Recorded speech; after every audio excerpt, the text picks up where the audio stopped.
प्रिय साथियों, प्रिय सज्जनों, अखिलेश एजुकेशन जौनपुर में आप सबका स्वागत है। मैं जन्मेजय सर। मैं आज आप लोगों को बौद्ध धर्म की लोकप्रियता के विषय में तथा बौद्ध धर्म किस बौद्ध महासंगीत में विभाजित हुआ, यानी इसके संप्रदाय बने, इन सब के विषय में आज आप लोगों को जानकारी दी जाएगी। तो आइए अब हम चलते हैं अपने विषय पर कि बौद्ध धर्म की लोकप्रियता के कारण क्या हैं। आप सभी जानते हैं कि भगवान बुद्ध ने बौद्ध धर्म चलाया और यह धर्म दुनिया के बहुत से देशों में इस समय बड़ी चरम सीमा पर चल रहा है। अब क्यों चल रहा है, इसकी लोकप्रियता दिनों दिन बढ़ती जा रही है। क्यों? और पहले से भी यह बहुत लोकप्रिय था। अब दुनिया के कई देश इस धर्म को बहुत बड़े पैमाने पर मानने लगे हैं और मान रहे हैं। तो इसकी लोकप्रियता का क्या कारण है, उसके विषय में जानकारी दी जाएगी। तो आइए हम चलते हैं टॉपिक पर। तो बौद्ध धर्म की लोकप्रियता का क्या कारण है, दो चार बातें इनके विषय में जाने। कि जटिल दर्शन का अभाव, इस धर्म में बहुत जटिल व्याख्या, बहुत जटिल दर्शन नहीं है। साधारण बोलचाल की भाषा में और सबको मानने, यानी आसानी से सब इसका अनुसरण कर सकते हैं, इस प्रकार की विचारधारा इस धर्म में है। तो जिसके कारण यह लोकप्रिय होता जा रहा है। और क्या है कि सामाजिक समानता का सिद्धांत, दूसरी पॉइंट है सामाजिक समानता का सिद्धांत। पहला है जटिल दर्शन का अभाव, दूसरा है सामाजिक समानता का सिद्धांत, यानी इसमें वर्ण व्यवस्था को नकारा गया। आप जानते हैं कि प्रारंभ में, या आप सब पढ़ते भी हैं, जानते भी हैं कि प्रारंभ में 4 प्रकार की वर्ण व्यवस्था बनाई गई थी। जैसा कि एक स्मृति है, मनु स्मृति, या वैदिक काल के ग्रंथ कहिए, मनु स्मृति में कहिए, कि इसमें वर्ण व्यवस्था के आधार पर इस मानव को 4 भाग में विभाजित किया गया। तो वर्ण व्यवस्था के आधार पर 4 भागों में कैसे विभाजित किया गया कि ब्राह्मण, क्षत्रिय, वैश्य, शूद्र। प्रारंभ में 4 ही जातियां थी, ब्राह्मण, क्षत्रिय, वैश्य और शूद्र। अब आप सोचिए कि इन जातियों के अलावा और कोई जाति नहीं थी। ये वर्ण व्यवस्था कहा जाता है। अब इसी वर्ण व्यवस्था में आप सभी अपने को जान लीजिए कि आप किस वर्ण में आते हैं। सबसे ऊपर वर्ण व्यवस्था ब्राह्मण, उनसे नीचे क्षत्रिय, उनसे नीचे वैश्य और सबसे नीचे शूद्र। तो इस तरह से वर्ण व्यवस्था के आधार पर 4 जातियों में मानव समाज को बांटा गया। तो बौद्ध धर्म में ये बताया जाता है कि सामाजिक समानता का सिद्धांत था, वर्ण व्यवस्था को इसमें नकारा गया। अगली पॉइंट है कि लोक भाषा जो जनमानस की भाषा थी, आम जन की भाषा थी, पाली भाषा, कि जिस भाषा को सभी बोल सकें, सभी समझ सकें। तो बौद्ध धर्म का प्रचार प्रसार ज़्यादा करके, यानी भगवान बुद्ध ने पाली भाषा का प्रयोग किया कि एक दूसरे की भाषा को समझ सकें और अपनी भाषा को समझा सकें, दूसरे की भाषा को समझ सकें। तो कहने का मतलब कि आम जन की भाषा पाली भाषा में प्रचार हुआ। अगली पॉइंट क्या है कि संरक्षण, राजकीय संरक्षण, जिसे कहा जाता है राजकीय संरक्षण। इनको राजकीय संरक्षण प्राप्त था। बहुत से राजा इनके बात विचार को मानने वाले, इनके धर्म को मानने वाले हो गए थे। बिंबिसार का नाम आप देखिए, प्रसेनजीत का नाम देखिए, उदयन जिसे उदयभद्र भी कहा जाता था, ये अजातशत्रु सम्राट अशोक अजातशत्रु का पुत्र था उदयन। तो यह भी जो है इस बौद्ध धर्म को मानने वाला था। अजातशत्रु भी बौद्ध धर्म को मानने वाला था क्योंकि वह बौद्ध संगीत करवाया था। तो इससे भी जो है कि बौद्ध धर्म का प्रचार प्रसार हुआ। और उस समय बुद्ध के समय में बहुत से राजा जो है इनके मानने वाले हो गए थे। तो इस तरह कहा जा सकता है कि बौद्ध धर्म के प्रचार प्रसार या लोकप्रियता का कारण क्या था कि इनको राजकीय संरक्षण प्राप्त था। और बौद्ध धर्म का लचीलापन, इसमें यह नहीं था कि हमारे धर्म को मानिए नहीं तो इसके लिए दंड दिया जाएगा। जोर जबरदस्ती नहीं की जाती थी, तलवार के बल पर, भाले के बल पर, यानी डरा धमका करके लोगों के ऊपर भार नहीं बनाया जाता था। तो इस प्रकार से यह इसमें एक लचीलापन था। लोग सहर्ष स्वेच्छा से इस धर्म को मानते थे और उन्हें बड़ी संतुष्टि प्राप्त होती थी। तो कहने का मतलब कि इस धर्म की लोकप्रियता का एक मूल कारण और था कि लचीलापन होने के कारण बौद्ध धर्म का प्रचार प्रसार बड़ी तेजी से हो रहा था और हो भी रहा है। और उसके बाद क्या है कि बौद्ध संगीतियों का आयोजन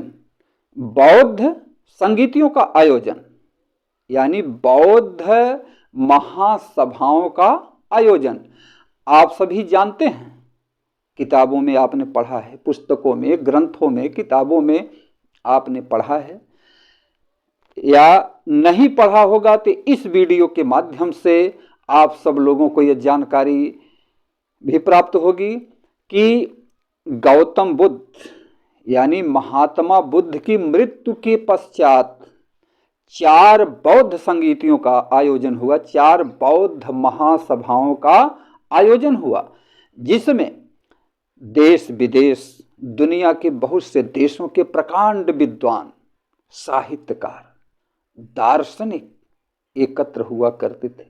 आम जन के लोग एकत्र हुआ करते थे। वहाँ चर्चा होती थी, वाद विवाद होता था।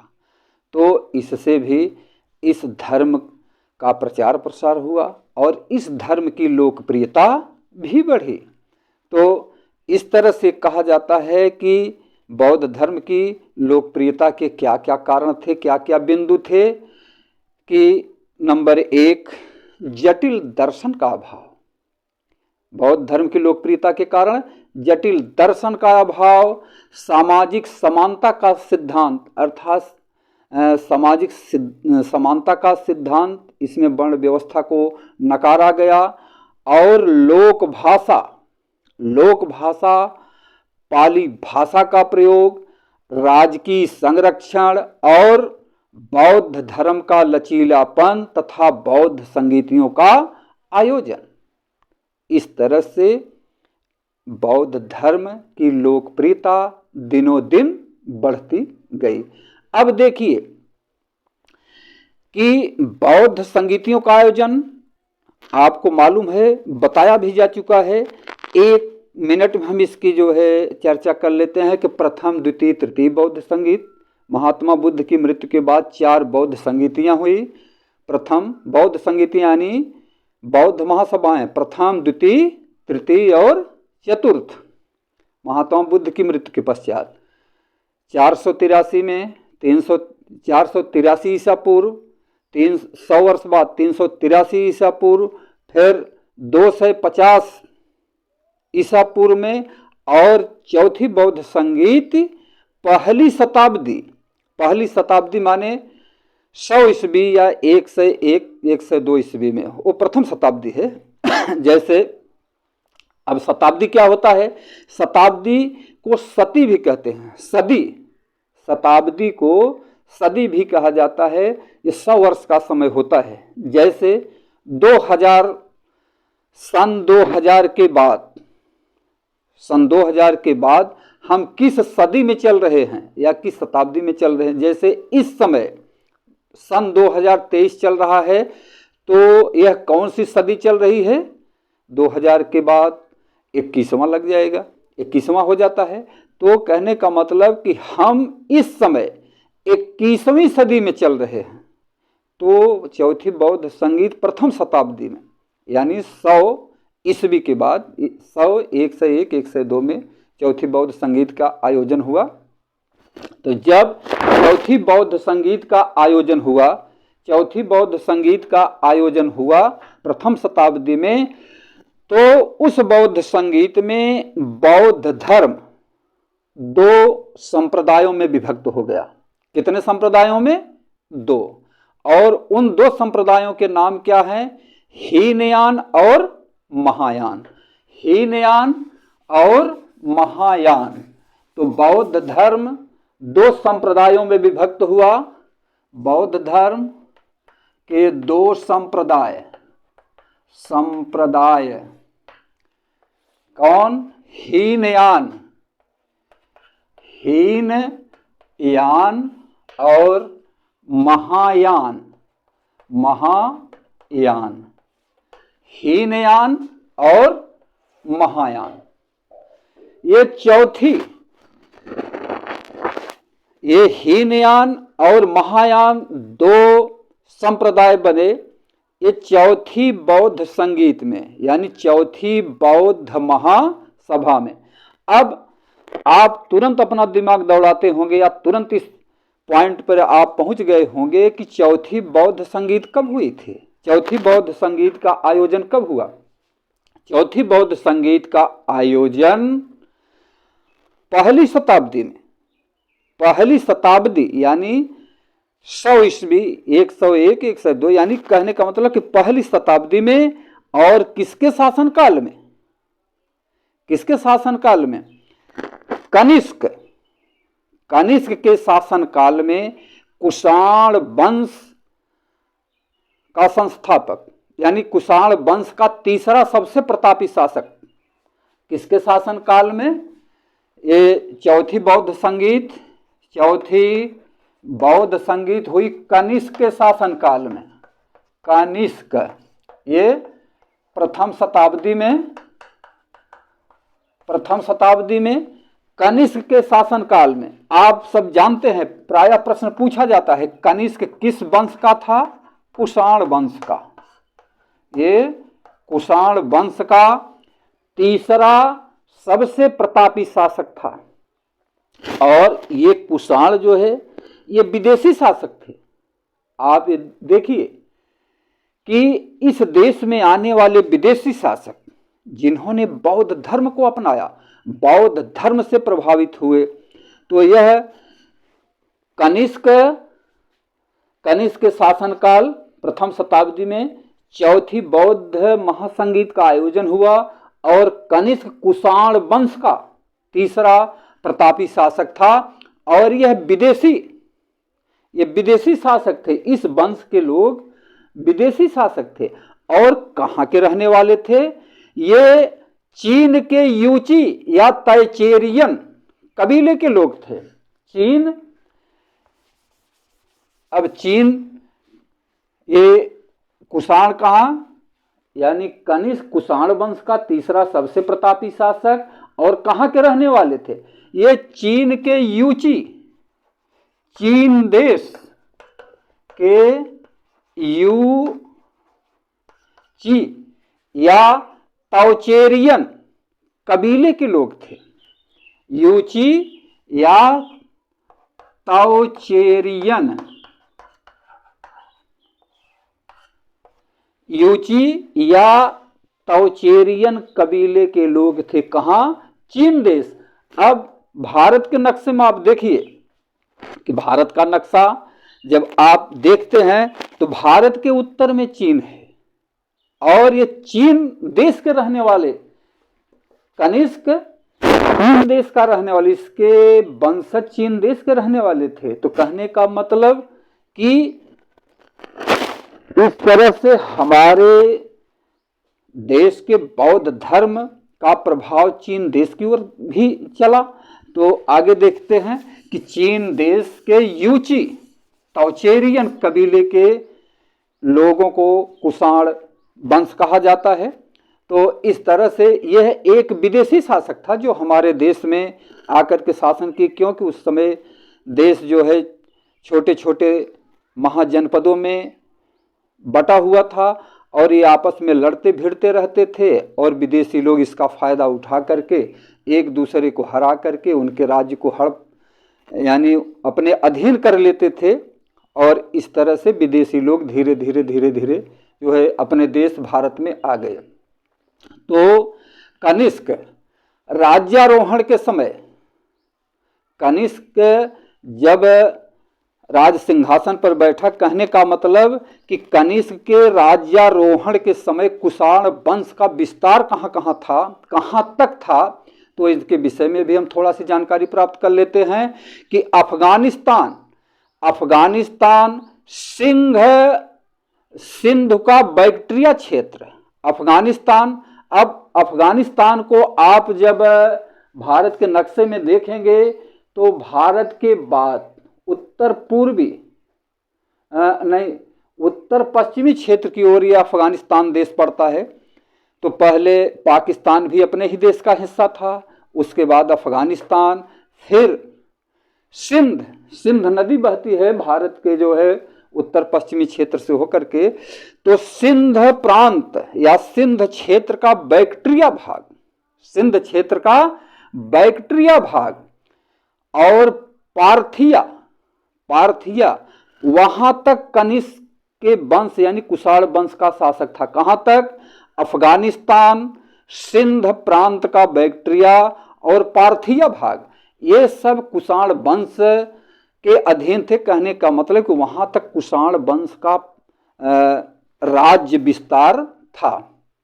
उसके बाद क्या होता है कि कनिष्क जब गद्दी पर बैठा, कनिष्क जब गद्दी पर बैठा तो उसका युद्ध चीन से, क्योंकि वह चीन से इसके वंशज चले आए थे भारत में, चीन से इसके वंशज भारत में चले आए थे, तो चीन के साथ इसका युद्ध हुआ। तो जब इसका चीन के साथ युद्ध हुआ, किसका? कनिष्क का, तो वहां के राजाओं को हराया और उसके बाद इसके राज्य का विस्तार और बढ़ गया। कहां तक? उसके बाद कनिष्क का मध्य एशिया में कासगर, यारकंद, खोतान प्रदेशों तक इसका अधिकार हो गया। भारत के उत्तरी भाग चीन में और चीन के और प्रांतों को जब यह अपने अधिकार में मिलाया तो कासगर, यारकंद, खोतान, ये चीन देश के बहुत से जो है प्रांत, बहुत से भाग इसके जो है अधिकार में आ गए। और भारत में चूंकि इनका कुछ क्षेत्र में राज था ही, उसके बाद फिर अपना राज्य विस्तार किया और वह कहां तक हो गया कि मगध से कश्मीर तक, इस तरह से कुषाण वंश का पहले से जो राज्य विस्तार था, अफगानिस्तान, फिर सिंध प्रांत का बैक्ट्रिया और पार्थिया क्षेत्र, फिर कनिष्क के राज सिंहासन पर बैठने पर जब चीन से युद्ध हुआ तो यह मध्य एशिया के कासगर, यारकंद, खोतान प्रदेश इसके अधिकार में आ गए। इसके बाद भारत में मगध से लेकर के कश्मीर तक का क्षेत्र इसके राज्य अधिकार में यानी इसके अधिकार क्षेत्र में आ गए। किसके? कनिष्क के। इस तरह से कनिष्क एक विदेशी शासक जिसने मध्य एशिया के अधिकांश भागों पर अपना अधिकार क्षेत्र जमाया। फिर उसके बाद देखा जाता है तो कनिष्क अपनी राजधानी कहाँ बनाया? कनिष्क की राजधानी पुरुषपुर। कहाँ? पुरुषपुर।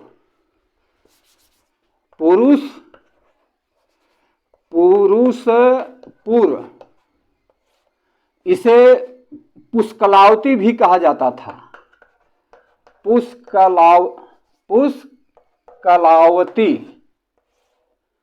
और आधुनिक समय में ये पेशावर है। आधुनिक समय में पेशावर। तो कुषाण वंश का प्रतापी शासक कनिष्क, कनिष्क की राजधानी कहाँ थी? पुरुषपुर। उसे पुष्कलावती भी कहा जाता था और ये आधुनिक पेशावर कहा जाता है।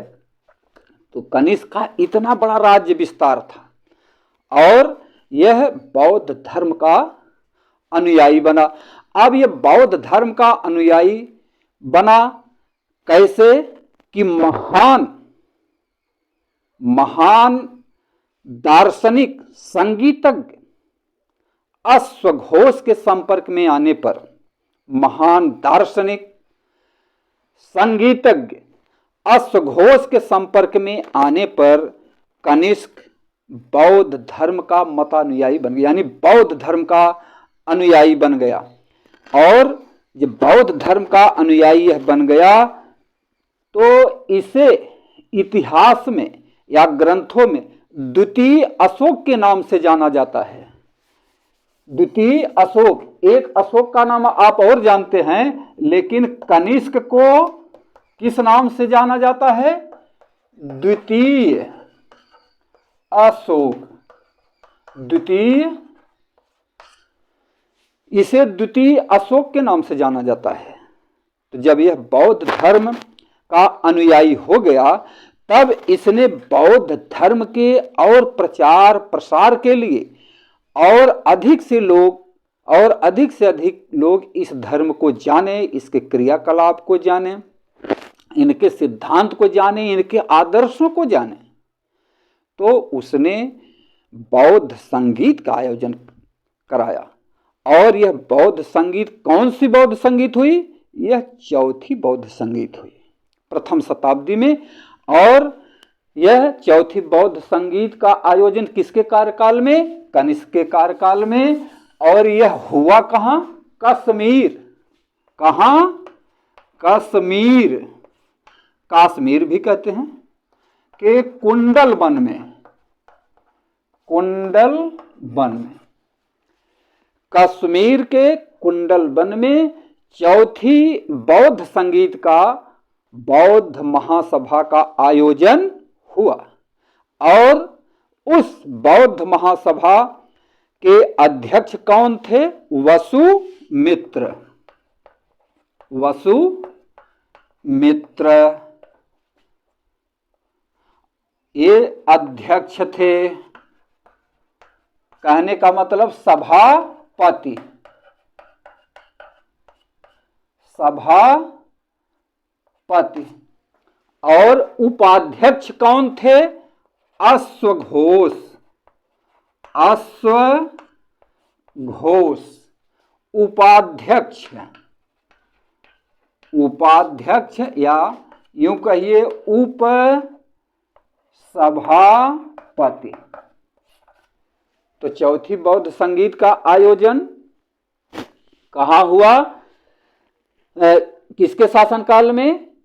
कुषाण वंश के तीसरा प्रतापी शासक कनिष्क के कार्यकाल में, कुंडल वन कश्मीर में, यानी कश्मीर के कुंडल वन में। उस बौद्ध संगीत के अध्यक्ष वसुमित्र और उपाध्यक्ष अश्वघोष, साहित्यकार एवं कनिष्क के राज्य का प्रमुख सदस्य, कनिष्क के राज्य के प्रमुख सदस्य वसुमित्र साहित्यकार भी, और ये दार्शनिक, संगीतज्ञ, नाटककार। अश्वघोष दार्शनिक, संगीतज्ञ, नाटककार थे। तो ऐसे योग्य महान व्यक्तियों की अध्यक्षता और यानी सभापतित्व, उपसभापतित्व की देखरेख में चौथी बौद्ध संगीत का आयोजन हुआ। और जब चौथी बौद्ध संगीत का आयोजन हुआ तो उस समय बौद्ध धर्म दो संप्रदायों में विभक्त हो गया। और वो दोनों संप्रदाय, क्या दो संप्रदाय कौन कौन से? हीनयान और महायान। हीनयान और महायान। तो हीनयान महायान ये दो विचारधाराएं उत्पन्न हुई। और हीनयान शाखा के जो लोग होते हैं पुरानी विचारधारा के लोग हुए। हीनयान शाखा के यानी हीन कहा जाता है जैसे निम्न विचारधारा, पुरानी विचारधारा। और महायान ये उच्च विचारधारा, नई विचारधारा के लोग हुए। उच्च विचारधारा और निम्न विचारधारा। तो कौन से जो है? हीनयान ये प्राचीन विचारधारा, प्राचीन मान्यता के लोग। और ये नवीन मान्यता के लोग, नवीन मान्यता या उच्च विचारधारा के लोग, ये हुए निम्न विचारधारा के लोग। तो हीनयान और महायान महान उच्च विचारधारा और हीनयान प्राचीन विचार मान्यता यानी निम्न विचारधारा के लोग। इस तरह सब हीनयान और महायान जो विचारधारा हुई, अब उनके जरा कुछ आदर्श के देखिए, उनकी विचारधारा के विषय में आइए जानकारी प्राप्त करते हैं। तो हीनयान और महायान ये विचारधारा कैसे हुई कि जब इसके हीनयान महायान दो शाखाओं में बंटने का कारण क्या है कि ज्ञान मार्ग या कर्म मार्ग की अपेक्षा भक्ति मार्ग का अधिक लोकप्रिय होना। कौन कौन? ज्ञान मार्ग,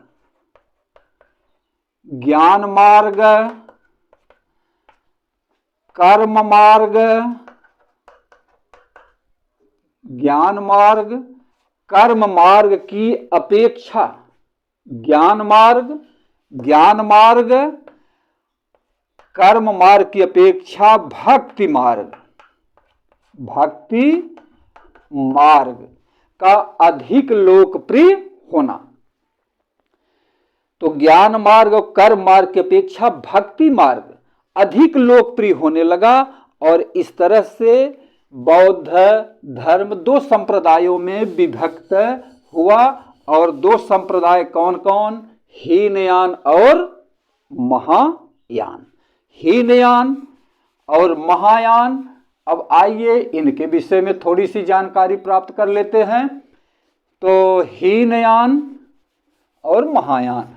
अब हीनयान के विषय में और महायान के विषय में कुछ कारण हैं, तो इनके विषय में देख लिया जाए कि हीनयान शाखा के लोग कौन और महायान शाखा के लोग कौन हैं। तो देखते हैं कि इस संप्रदाय वाले कौन? हीनयान इस संप्रदाय के लोग बुद्ध को मानव और महामानव यानी कहने का मतलब कि अलौकिक गुण वाला सामान्य पुरुष या यूं कहिए दिव्य पुरुष। तो हीनयान महाशाखा के लोग, हीनयान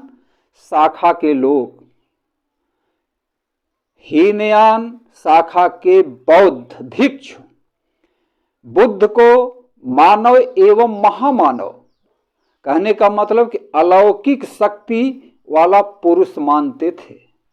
हीनयान शाखा के बौद्ध भिक्षु यानी हीनयान शाखा के लोग बुद्ध को मानव महामानव या यूं कहिए कि अलौकिक शक्ति वाला पुरुष मानते थे, जबकि महायान संप्रदाय के लोग बुद्ध को भगवान मानते थे।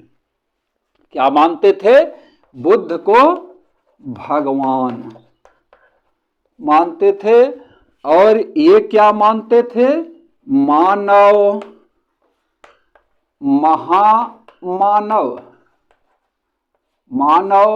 महामानव या अलौकिक शक्ति वाला पुरुष मानते थे। और महायान शाखा के लोग बुद्ध को भगवान मानते थे। तो इस तरह से इनके कुछ विचारधाराएं जो है धीरे धीरे आप लोग देख रहे कि मानव महामानव, और इधर ये भगवान मानते थे। और हीनयान शाखा के लोग मूर्ति पूजा, कर्मकांड और प्रार्थना नहीं करते थे। मूर्ति पूजा, कर्मकांड, कौन? हीनयान शाखा के लोग मूर्ति पूजा, कर्मकांड, प्रार्थना ये नहीं करते थे, या प्रार्थना करते थे तो बहुत कम किया करते थे, और आत्मा को नहीं मानते थे। जबकि महायान शाखा के लोग कर्मकांड, मूर्ति पूजा और अवतार को मानने वाले थे। कर्मकांड, मूर्ति पूजा और अवतार को मानने वाले थे। कहने का मतलब कि ये आत्मावादी हुए। कौन? ये जो है कर्म कांड, मूर्ति पूजा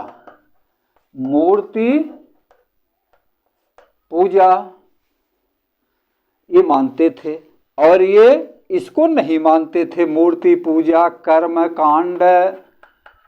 कर्मकांड, मूर्ति पूजा को नहीं मानते थे, ये भगवान मानते थे। तो जब भगवान मानते थे तो भगवान का अवतार भी होता है, ते अवतारवादी हुए।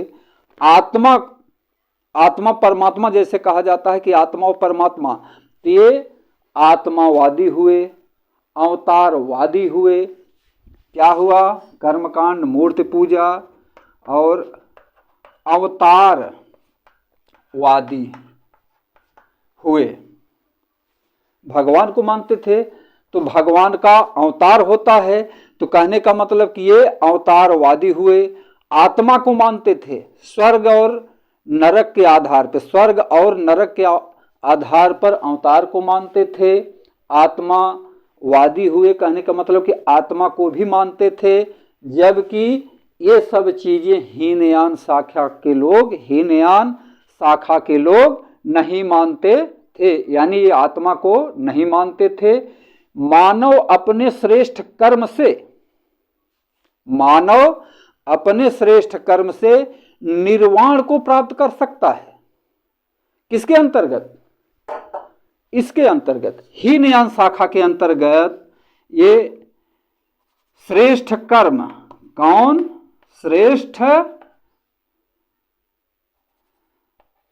श्रेष्ठ कर्म से इंसान निर्वाण को प्राप्त कर सकता है। निर्वाण यानी कि उसकी मुक्ति हो सकती है, उसका दुख से छुटकारा हो सकता है। और इनका आदर्श वाक्य क्या था? अरहतवाद, आदर्श।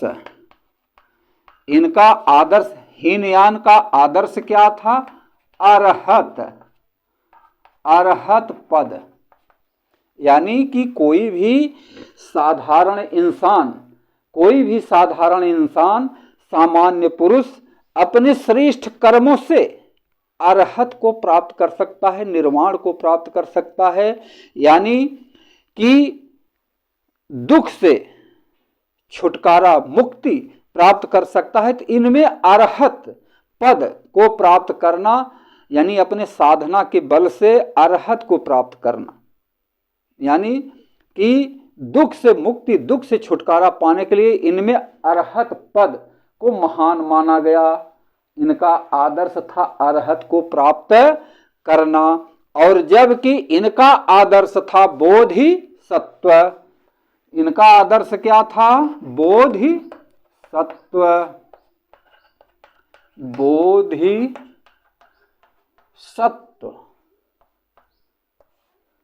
ये इनका आदर्श था। तो महायान शाखा का आदर्श था बोधिसत्व। और इस प्रकार से भगवान बुद्ध की 4 बोधिसत्व हुए। अब जरा देखिए कि इन्होंने भगवान माना, और भगवान के साथ कि भगवान अवतार लेते हैं तो ये अवतारवादी हुए। और इनका आदर्श था बोधिसत्व, और इनका आदर्श था अरहत पद। तो जब ये बोधिसत्व इनका आदर्श हुआ, तो इस प्रकार से भगवान बुद्ध के 4 अवतार बताए गए। कितने अवतार? 4। 4 अवतार बताए गए। अब वो 4 अवतार क्या है? मंजूश्री, वज्रपाणि, पद्मपाणि और मैत्री। मंजूश्री, वज्रपाणि, पद्मपाणि, बोधिसत्व। तो 4 हुए, 4 बोधिसत्व या 4 अवतार भी कहिए। बोधिसत्व, 4 बोधिसत्व, यानी कहने का मतलब कि 4 अवतार। ये 4 अवतार क्या हुए? भगवान बुद्ध के 4 अवतार बताए गए। 4 अवतार क्या? मंजूश्री, मंजूश्री, आदर्श बोधिसत्व, 4 बोधिसत्व, 4 अवतार, मंजूश्री, और उसके बाद है वज्रपाणि। मंजूश्री, वज्रपाणि, पद्मपाणि। वज्रपाणि, वज्रपाणि। तीसरा पद्मपाणि। इसी को कहा जाता है अवलोकितेश्वर। अवलोकितेश्वर, अवलोकितेश्वर। और चौथा क्या है? मैत्री। चौथा क्या है? मैत्री। तो महायान शाखा के अंतर्गत आदर्श बोधिसत्व यानी भगवान बुद्ध के 4 अवतार। और 4 अवतार कौन? कि मंजूश्री, वज्रपाणि, पद्मपाणि, अवलोकितेश्वर अवतार। यह प्रायः परीक्षा में पूछा भी जाता है कि अवलोकितेश्वर, बौद्ध धर्म का अवलोकितेश्वर किससे संबंधित है? तो क्या हो गया? मंजूश्री, पद्मपाणि, मैत्री, तो वज्रपाणि। मंजूश्री, वज्रपाणि और पद्मपाणि और मैत्री। तो अवलोकितेश्वर का संबंध किससे है? पद्मपाणि से। इस तरह से महायान शाखा में 4 बोधिसत्व यानी बौद्ध भगवान बुद्ध का 4 अवतार। और ये देखिए कि 3 अवतार, प्रथम, द्वितीय, तृतीय, पहला, दूसरा, तीसरा ये अवतार हो चुका है और ये अवतार अभी बाकी है। ये अभी भगवान बुद्ध का अभी एक अवतार बाकी है। वह कौन सा अवतार है? वह मैत्री का है। यह अवतार अभी बाकी है, जबकि भगवान बुद्ध के 3 अवतार मंजूश्री, वज्रपाणि और पद्मपाणि, ये 3 अवतार भगवान बुद्ध के हो चुके हैं। ठीक, एक चीज फिर आगे देखें कि इनके ग्रंथ किस भाषा में हुए? पाली भाषा में। ये हुए पाली भाषा। कहीं कहीं देखिए पाल भी आपको मिलेगा, पाली भाषा है। तो पाली भाषा में इनके ग्रंथ है, पाली भाषा में। और ये महायान शाखा के लोग ये ब्राह्मणों के संपर्क में आए, ब्राह्मण संपर्क में आए, तो इनके ग्रंथ जो है प्राय संस्कृत भाषा में। इनके ग्रंथ है किस भाषा में? संस्कृत भाषा में। तो इस तरह से बौद्ध धर्म के कुछ ग्रंथ आप पाली भाषा में देखेंगे और कुछ ग्रंथ जो है संस्कृत भाषा में आप देखेंगे। तो महायान शाखा के ग्रंथ प्रायः जो है ये संस्कृत भाषा में, और हीनयान शाखा के ग्रंथ ये पाली भाषा में आपको मिलेंगे और कुछ मिले जुले भी मिलेंगे। तो इस तरह से इनके ग्रंथ जो है। अच्छा, एक चीज कि महायान शाखा के लोग ये तीर्थ स्थल को क्या मानते हैं? महायान शाखा के लोग ये अपना तीर्थ स्थल किसे मानते हैं? लुम्बिनी, बोधि गया, सारनाथ और कुशीनगर। अब जरा इनका नाम सुनते ही आप तुरंत अपना दिमाग दौड़ाएंगे कि ये तीर्थ क्या मानते हैं। महायान शाखा के लोग तीर्थ क्या मानते हैं? लुम्बिनी, लुम्बिनी, बोधगया, बोधगया, सारनाथ और कुशीनगर। लुम्बिनी, बोधगया। गया नाम कहने से प्रायः सभी लोग जानते हैं, गया नाम कहने से प्रायः सभी लोग जान जाते हैं कि गया क्या है। गया कहाँ है? ये बिहार में है, जहाँ पर लोग प्रायः अपने पूर्वजों का पिंडदान करने के लिए जाते हैं, तो गया नाम बड़ी जल्दी से जान जाते हैं। लेकिन जब बोध गया कहा जाता है तो वहीं इन्हें थोड़ा से कुछ भ्रम हो जाता है कि बोध गया क्या है। वही गया, वही गया। वो चूंकि गया एक जिला है, बहुत बड़ा क्षेत्र है, तो एक स्थान है बोध गया जहाँ भगवान बुद्ध को ज्ञान प्राप्त हुआ। अब इन 4 नामों से आप तुरंत निष्कर्ष पे बहुत सारे चीजों को आप जान गए होंगे कि लुम्बिनी क्या है। लुम्बिनी का संबंध किससे है? भगवान बुद्ध के जन्म से। लुम्बिनी का संबंध किससे है? भगवान बुद्ध के जन्म से। बोधगया क्या है? बोधगया भगवान बुद्ध के ज्ञान प्राप्ति से, भगवान बुद्ध के ज्ञान प्राप्ति से। सारनाथ क्या है? सारनाथ ये वाराणसी से लगभग 10 किलोमीटर दूर, 10 या 15 किलोमीटर दूर सारनाथ।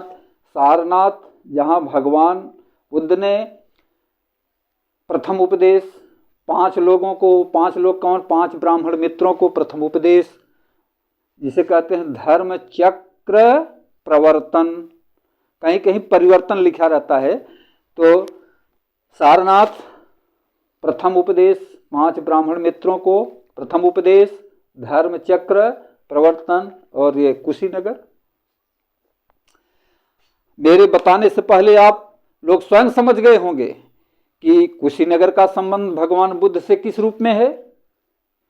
ये कुशीनगर भगवान बुद्ध का अंतिम समय, अंतिम क्षण, जहां इन्होंने अपना शरीर त्याग किया था। शरीर त्याग माने बौद्ध धर्म में उसे क्या कहा जाता है?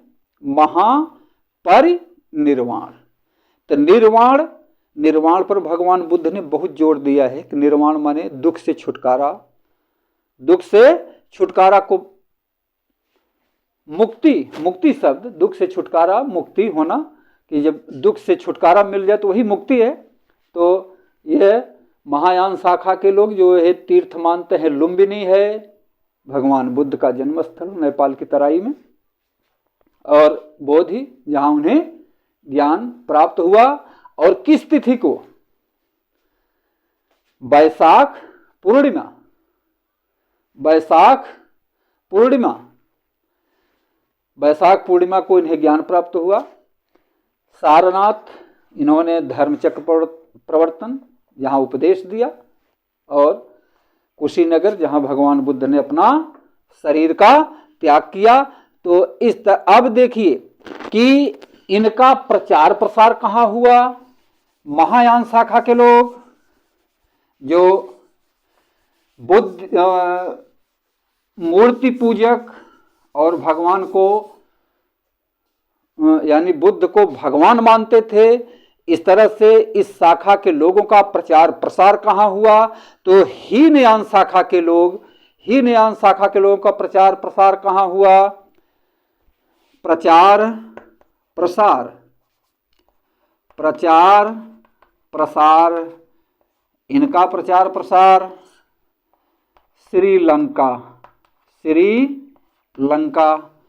श्रीलंका का पुराना नाम आप वेदों में, ग्रंथों में श्रीलंका का नाम पाते होंगे, सिंहल द्वीप। कहाँ? सिंहल द्वीप।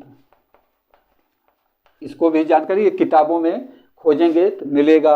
वर्मा, वर्मा म्यांमार है।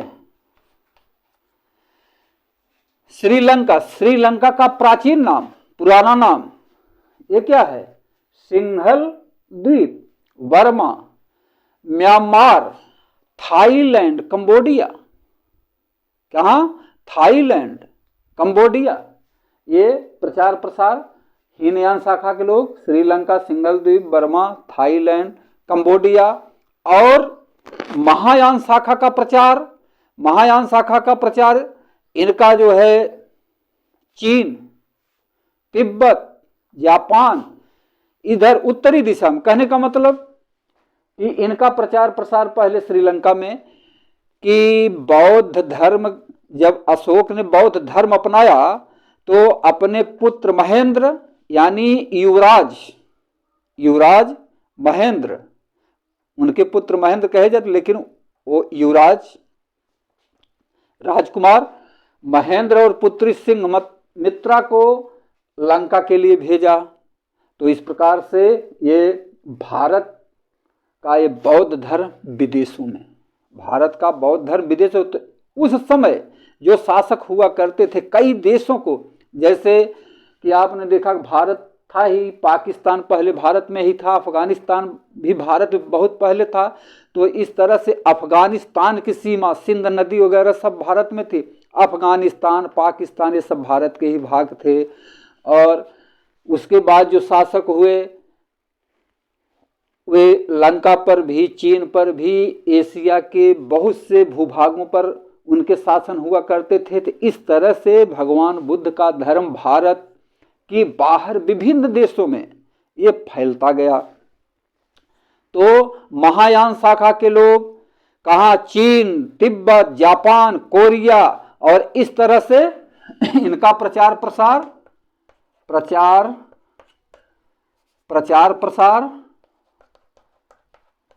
कहाँ? चीन, तिब्बत जैसे भारत में ही है, लेकिन उस समय अलग अलग देश हुआ करते थे। तो चीन, तिब्बत, जापान और कोरिया, ये सब जो है इनका प्रचार महायान शाखा के, हीनयान शाखा के, इस तरह से इनका विदेशों में जो है प्रचार प्रसार होता गया। आप लोग ये देखते हैं कि एक बुद्ध मंदिर विदेश में है। इंडोनेशिया में भगवान बुद्ध का एक यानी बौद्ध धर्म का एक मंदिर है जिसका नाम है बोरोबुदर। एक मंदिर कहाँ है? बौद्ध धर्म का एक मंदिर है जो विश्व का सबसे बड़ा मंदिर, या यूं कही कि बौद्ध धर्म का सबसे बड़ा मंदिर है बोरोबुदर, जिसका नाम है बोरोबुदर। बौद्ध धर्म, बौद्ध धर्म का मंदिर, बौद्ध धर्म का मंदिर, क्या नाम है? बोरोबुदर। ये कहाँ है?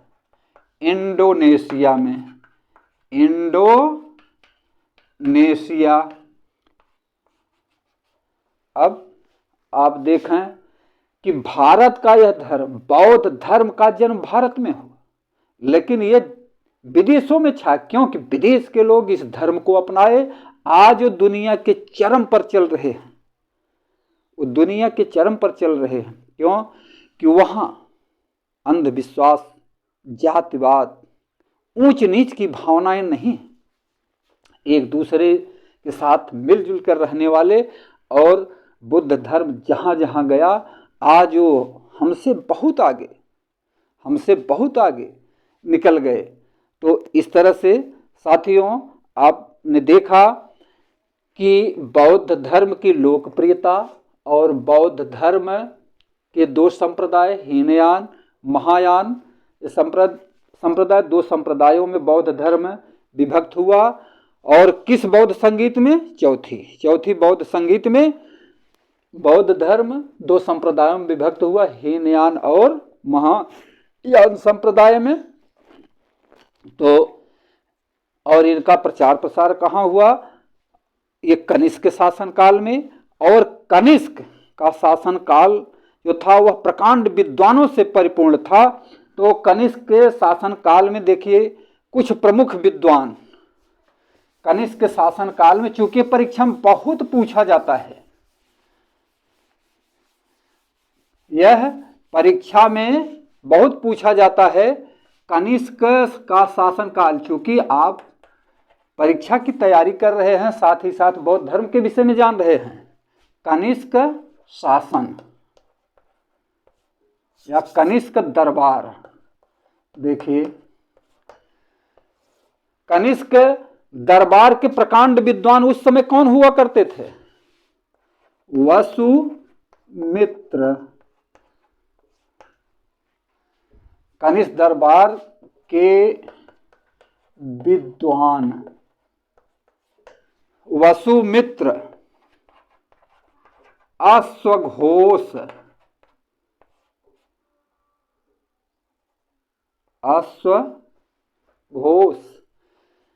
चरक, नागार्जुन,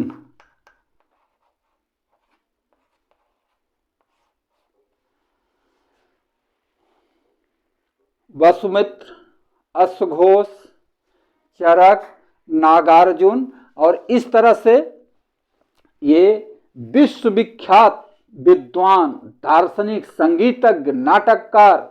और ये देखिए चरक ये राज वैद्य थे। कौन थे? राज वैद्य। नागार्जुन ये साहित्यकार एवं वैज्ञानिक के रूप में, साहित्यकार वैज्ञानिक के रूप में जाने जाते हैं और इन्हें भारत का आइंस्टीन कहा जाता है। नागार्जुन को क्या कहा जाता है? भारत का आइंस्टीन। आइंस्टीन ये प्राय परीक्षा में पूछा जाता है। नागार्जुन को भारत का आइंस्टीन कहा जाता है। चरक इनके राज्य वैद्य थे जिन्होंने चरक संहिता लगभग 600 औषधियों का वर्णन, ये राजवैद्य थे, इन्होंने क्या लिखा है? चरक संहिता। इनका ग्रंथ, इनकी पुस्तक है चरक संहिता, और जिसमें लगभग 600, लगभग का मतलब अगर जैसे कुछ कम या बेसी भी रहता है तो लगभग सब लगाया जाता है। तो चरक संहिता इन्होंने लिखा, चरक संहिता जिसमें लगभग 600 औषधियों का वर्णन है। ये राजवैद्य थे। नागार्जुन इन्हें भारत का आइंस्टीन ये प्राय परीक्षाओं में पूछा जाता है। अश्वघोष, अश्वघोष ये कनिष्क दरबार के ये नाटककार, संगीतज्ञ, नाटककार, संगीतज्ञ, महान विद्वान। वसुमित्र साहित्यकार के रूप में, ये नाटककार, साहित्यकार, संगीतज्ञ के रूप में अश्वघोष जाने दिए, ये भी साहित्यकार के रूप में जाने जाते हैं। और बस अश्वघोष के विषय में कहा जाता है कि कनिष्क ने जब मगध पर आक्रमण किया, कनिष्क जब मगध पे आक्रमण किया तो प्रकांड विद्वान अश्वघोष को हरजाने के रूप में इन्होंने प्राप्त किया था। मगध नरेश ने हरजाने के रूप में अश्वघोष को दिया था। किसको? कनिष्क को। तो इस तरह से एक लड़ाई में जो है बहुत सा हरजाना लिया जाता है, लेकिन कनिष्क वहां से अश्वघोष नामक प्रकांड विद्वान को हरजाने के रूप में प्राप्त किया था। तो साथियों, इस तरह से आपने देखा कि बौद्ध धर्म की लोकप्रियता के क्या कारण हैं और बौद्ध धर्म दो संप्रदायों में विभक्त हुआ, और हीनयान, महायान, और इनके अपने अपने क्या विचार थे। इस तरह से आपने हीनयान, महायान के विषय में जानकारी प्राप्त की। अब आगे के वीडियो में आप बौद्ध धर्म के साहित्य, बौद्ध धर्म के ग्रंथ यानी बौद्ध धर्म के साहित्य और बौद्ध धर्म में स्त्रियों के प्रवेश, इन सब पर आपसे चर्चा की जाएगी। और बुद्ध के समय की कुछ घटनाओं का वर्णन, बुद्ध के समय की कुछ घटित होने वाली घटनाओं के वर्णन बीच बीच में आपको सुनाए भी गए हैं, वो भी बताया जाएगा। तो आज के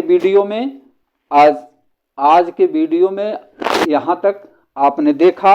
मैं जन्मेजय सर, अखिलेश एजुकेशन जौनपुर, मैं जन्मेजय सर, आपको बौद्ध धर्म एवं बौद्ध धर्म के संप्रदाय और बौद्ध धर्म की लोकप्रियता के विषय में आज चर्चा हुई। फिर अगले वीडियो में मुलाकात होगी। नमो बुद्धाय।